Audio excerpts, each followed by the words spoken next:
Assalamualaikum, welcome to 90s Kids Lifestyle channel. இங்கே சூப்பராக மழை பெஞ்சிட்டு இருக்குங்க. வாவ், செமையாக இருக்குல்ல. இதுக்கு இந்த மழைக்கு தகுந்த மாதிரி ஒரு சூப்பரான ஸ்நாக்ஸ் ரெசிபி தான் இன்றைக்கி நம்ம பார்க்க போகிறோம். அது என்ன அப்படின்னா கரூர் ஸ்பெஷல் கரம். இது வந்து செமையாக இருக்கும், சூப்பராக இருக்கும். இந்த மாதிரி நீங்கள் பல வீடியோஸ் பார்க்கணுன்னு ஆசைப்பட்டீங்கன்னா என்னோடய சேனலை மறக்காமல் சப்ஸ்கிரைப் பண்ணுங்கள். கூடவே அந்த பெல் ஐக்கானை கிளிக் பண்ண மறந்துடாங்க. வாங்க வீடியோக்குள்ளே போ. இந்த ஸ்நாக்ஸ்க்கு ஃபஸ்ட் வந்து ஒரு க்ரீன் சட்னி அரைக்க போகிறோம். அதுக்கு வந்து நான் அரைக்கட்டு மல்லி இலையும், அரை மூடி தேங்காய், 2 பச்சை மிளகா, நடக்கல்ல கொஞ்சம், புளி கொஞ்சம் எடுத்து வச்சுக்கிறேன்.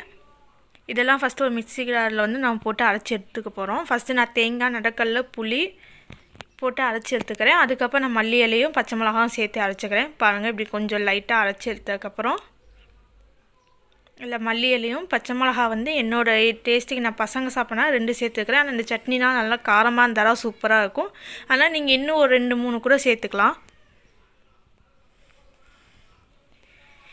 இதோட கொஞ்சோண்டு நீங்கள் வந்து வாட்டர் ஆட் பண்ணிவிட்டு அதோட கொஞ்சம் இந்த சட்னிக்கு தேவையான அளவு நீங்கள் சால்ட் ஆட் பண்ணிவிட்டு இதை அரைச்சி எடுத்துடலாம். பாருங்கள், சூப்பராக அரைச்சி வந்தாச்சு. நல்லா க்ரீனாக இருக்குது. நெக்ஸ்ட் வந்து நான் வந்து அதுக்கு வெங்காயம் 3 பெரிய சைஸ் வெங்காயம், ஒரு பீட்ரூட், இதில் வந்து அரை பீட்ரூட் நான் போடுவேன். அந்த கலருக்காக நம்ம பீட்ரூட் ஆட் பண்ணுறோம். இந்தமாதிரி ரொம்ப குட்டியாக நம்ம ரெண்டையும் வந்து மிக்ஸ் பண்ணி கட் பண்ணி எடுத்து வச்சுக்கிறோம். இது கூட புளிப்புக்கு தேவையான அளவு ஒரு அரை லெமன் போட்டுக்கிறேன். உங்களுக்கு புளிப்பு நிறைய வேணும்னா நீங்கள் ஒரு லெமன் கூட நீங்கள் புளிஞ்சு விட்டுக்கலாம். அப்போ இந்த இதுக்கு தேவையான அளவு நான் சால்ட் ஆட் பண்ணிக்கிறேன்.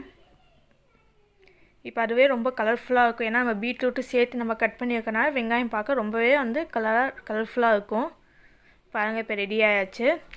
இந்த ஸ்நாக்ஸ்க்கு தேவையான மெயின் ஐட்டம் சட்னி அண்ட் நம்ம வெங்காயத்தை நம்ம வந்து ரெடி பண்ணி வச்சாச்சு. இப்போ வந்து இதில் வந்து சட்னி நான் ஒரு ஸ்பூன் மட்டும் எடுத்துகிட்டு நான் வந்து தண்ணி விட்டு நல்லா கலந்து வச்சுக்க போகிறேன். ஏன்னா நமக்கு வந்து இல்லை கெட்டி சட்னி வேணும், தண்ணி சட்னி வேணும். ஆனால் இதே சட்னி எடுத்து கொஞ்சம் தண்ணியாக நீங்கள் கலந்து இப்படி எடுத்து வச்சுக்கோங்க. நம்ம கரம் செய்யும் போது கொஞ்சம் தண்ணி சட்னியும் சேர்த்து ஆட் பண்ணோம். அதுக்காக நான் தண்ணி கலந்து வச்சுக்கிறேன். இப்போ நம்ம ஒரு பவுல் எடுத்து நம்ம வந்து இப்போ கரம் எப்படி செய்ய போகிறோம்னு பார்க்கலாம். இதில் வந்து உங்களுக்கு தேவையான அளவு நான் பொரி ஆட் பண்ணிக்கலாம். இப்போ ஒரு 4 கை நான் வந்து பொரி ஆட் பண்ணிக்கிறேன். இது வந்து நீங்கள் பொரிக்கு பதிலாக நீங்கள் என்ன வேணால் ஆட் பண்ணிக்கலாம். சமோசா இருந்தால் சமோசா, அப்பளம் இந்த மாதிரி வந்து நீங்கள் வந்து ஆட் பண்ணி எல்லட கரம் இந்த மாதிரி நிறையா செய்யலாம். இது கூடயே வந்து ஒரு முட்டை நல்லா வேகிச்சு அந்த முட்டையை போட்டு நீங்கள் செய்யலாம். ரொம்பவே சூப்பராக இருக்கும். இந்த பொரிக்கூடையே நீங்கள் முட்டையும் கட் பண்ணி நீங்கள் போட்டிங்கன்னா முட்டைகரம், அப்பளகரம், எல்லடகரம், சமோசா கரம் இந்த மாதிரி நம்ம வந்து எல்லா வெரைட்டிஸும் நம்ம இதில் செய்யலாம். இப்போ பொரி போட்டாச்சு. இப்போ நான் ஒரு 5-6 எல்லடை வந்து நல்லா நுணுக்கி போட்டுக்கிறேன். இப்போ எல்லடையும் போட்டாச்சு. நெக்ஸ்ட்டு வந்து க்ரீன் சட்னி, கெட்டி சட்னி ஒரு ஸ்பூன். உங்களுக்கு காரம் எவ்வளோ ரொம்ப காரமாக சாப்பிட்டிங்கன்னா இன்னும் கொஞ்சம் நீங்கள் ஆட் பண்ணிக்கலாம். இல்லைன்னா ஒரு ஸ்பூன் போட்டுக்கலாம். அதுக்கப்புறம் நம்ம எடுத்து வச்சுருந்த அந்த வெங்காயம் பீட்ரூட் கலவை எடுத்து நம்ம ஆட் பண்ணிக்கலாம். நெக்ஸ்ட்டு கொஞ்சமாக நம்ம வந்து அந்த தண்ணி சட்னி கொஞ்சோன்னு நம்ம வந்து இதில் ஆட் பண்ணிக்க போகிறோம். இது கூடவே வந்து நீங்கள் உங்கள்கிட்ட என்ன ஸ்நாக்ஸ் தான் போடலாம். நான் இப்போ வந்து நடக்கல்ல இருக்குது, அந்த நடக்கல்ல கொஞ்சோன்னு நான் ஆட் பண்ணிக்கிறேன். நீங்கள் இது கூடயே வந்து இன்னும் முறுக்கு ஆட் பண்ணிக்கலாம். உங்களுக்கு நல்லா நீங்கள் நொறுக்கு தீனி எதுவாக இருந்தாலும் நீங்கள் இது கூட ஆட் பண்ணிட்டா இன்னும் கொஞ்சம் நல்லா ஸ்பைஸியாக இருக்கும். இப்போ நான் கொஞ்சம் நடக்கல்ல இருக்குது, நல்லா காரம் நடக்கல்ல இருக்குது, அந்த நடக்கல்ல நான் ஆட் பண்ணிக்கிறேன்.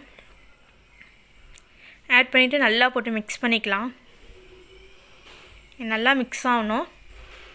இது கூட நீங்கள் முட்டை இன்னும் அப்பளம் இந்த மாதிரிலாம் போட்டு சாப்பிட்டிங்கன்னா இது ரொம்பவே டேஸ்ட்டாக இருக்கும். கரம் நிறையா வெரைட்டிஸில் போடுவாங்க. பாருங்க, ரொம்பவே டேஸ்டியாக இருக்கும். இந்த மாதிரி நல்லா மிக்ஸ் பண்ணிக்கோங்க. மிக்ஸ் பண்ணிவிட்டு நம்ம ஒரு பிளேட்டுக்கு வந்து ட்ரான்ஸ்ஃபர் பண்ணிடலாம். வாவ், பார்க்கவே எவ்வளோ சூப்பராக இருக்குது. மோஸ்ட்லி வந்து நம்ம கரம் சாப்பிட போனாவே செட்டு சாப்பிடாமல் வரவே மாட்டோம். இப்போ அந்த செட்டு எப்படி செய்கிறதுன்னு பார்க்கலாம். இப்போ எல்லடையை வச்சு எல்லோரு மேலே நம்ம அரைச்சி வச்சுக்கிற க்ரீன் சட்னி வைக்கலாம். அதுக்கு மேலே வந்து நம்ம எடுத்து வச்சுக்கிற அந்த வெங்காயமும் பீட்ரூட்டும் கலந்த அந்த மிக்சரை நம்ம மேலே வைக்க போகிறோம். வச்சு இன்னொரு எல்லடையை வச்சு க்ளோஸ் பண்ணிட்டா சூப்பரான செட்டு ரெடி. செமையாக இருக்கும். ரொம்பவே காரஞ்சாரமாக இந்த மலைக்கு தகுந்த மாதிரி சூப்பரான ஸ்நாக்ஸ் ரெசிபி இது. இந்த மாதிரி நீங்களும் வீட்டில் நிறைய ஸ்நாக்ஸ் ரெசிபி நீங்கள் கடையில் ரோட் சைட் கடையில் சாப்பிடலாம். நீங்கள் வீட்டிலே ட்ரை பண்ணி உங்கள் வீட்டில் இருக்கிறவங்களுக்கு கொடுத்து என்ஜாய் பண்ணுங்கள். பாருங்கள், இந்த மலைக்கு இந்த மாதிரி ஒரு காரமான சுருக்குன்னு ஒரு சூப்பரான ஒரு ஸ்நாக்ஸாக நீங்கள் வந்து செஞ்சு கொடுங்க. செமையான கரம் ரெசிபி இன்றைக்கி பார்த்தோம். தேங்க்யூ ஃபார் வாட்சிங் திஸ் வீடியோ. பாய்.